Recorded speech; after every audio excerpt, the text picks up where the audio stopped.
इतिहास की साक्षी दिल्ली। यहाँ मीनारें, मकबरे, दीवारें और मस्जिद सुनाए दास्तां अपनी। दिल्ली के आसपास कुछ महत्वपूर्ण स्मारक हैं। उनमें से एक कुतुब मीनार, जो तुर्की शिल्पकला का खूबसूरत नमूना है। कुतुब मीनार के चारों ओर बने परिसर में कुछ और भी ऐतिहासिक स्थल हैं, जैसे मस्जिद कुव्वत-उल-इस्लाम, अलाई दरवाजा, इल्तुतमिश का मकबरा, अलाउद्दीन खिलजी का मदरसा और मकबरा, अलाई मीनार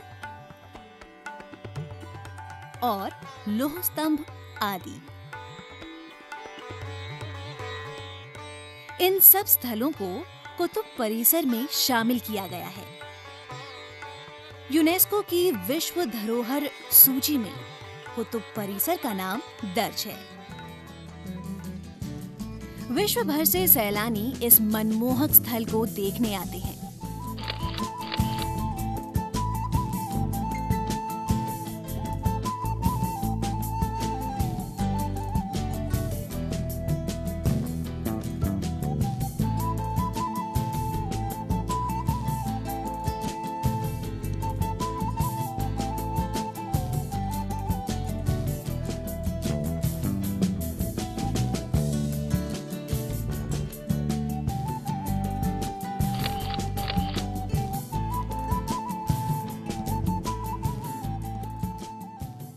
लौह स्तंभ के बारे में जानने से पहले हम इसके इतिहास में झांकते हैं। मस्जिद कुव्वत-उल-इस्लाम के प्रांगण में प्रसिद्ध एवं आश्चर्यजनक लोहे की लाट खड़ी है। ये दिल्ली के प्राचीन इतिहास का अभिन्न अंग है। इस अद्भुत स्तंभ के बारे में आज तक निश्चित नहीं है कि इस अद्भुत स्तंभ का निर्माता कौन था और किसने इसे बनवाया था। इस पर ब्राह्मी लिपि में संस्कृत के श्लोक खुदे हैं, जो 4वीं शताब्दी ईसा पूर्व के थे। ये लोहे की लाट 4वीं शताब्दी यानी गुप्त शासन काल की है। इस पर खुदे अभिलेख में राजा चंद्र का उल्लेख है।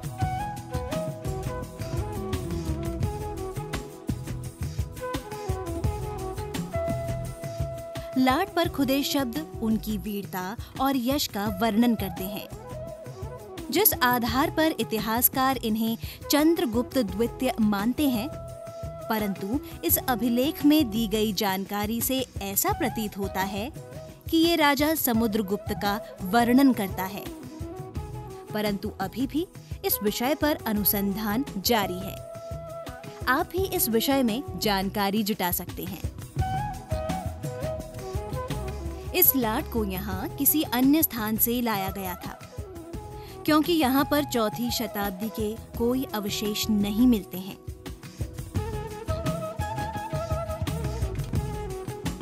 माना जाता है लाट को यहाँ तोमर राजा अनंगपाल लाए थे।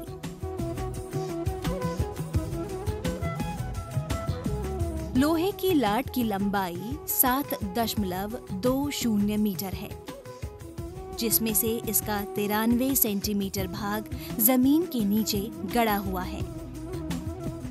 लाट के नीचे की सतह एक लट्टू के रूप में है। इसके चारों ओर लोहे की बड़ी बड़ी पट्टियां लगाई गई हैं। माना जाता है कि पहले इस लौह स्तंभ पर गरुड़ था। उस समय इसे गरुड़ स्तंभ भी कहते थे। इसके ऊपर जो गरुड़ थे उनको हटा दिया गया था और अब खाली स्तंभ रह गया।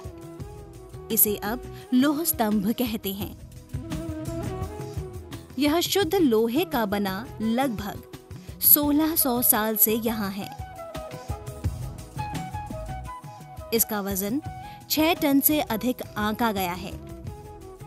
आश्चर्य की बात यह है कि इतने सालों के बाद भी इस पर जंग नहीं लगा और न ही इस पर वर्षा और धूप का कोई असर दिखाई देता है। आमतौर पर लोहे पर पानी लगने से जंग लग जाता है। यह तो मानना पड़ेगा कि ये लाट धातु विज्ञान की अनुपम भेंट है।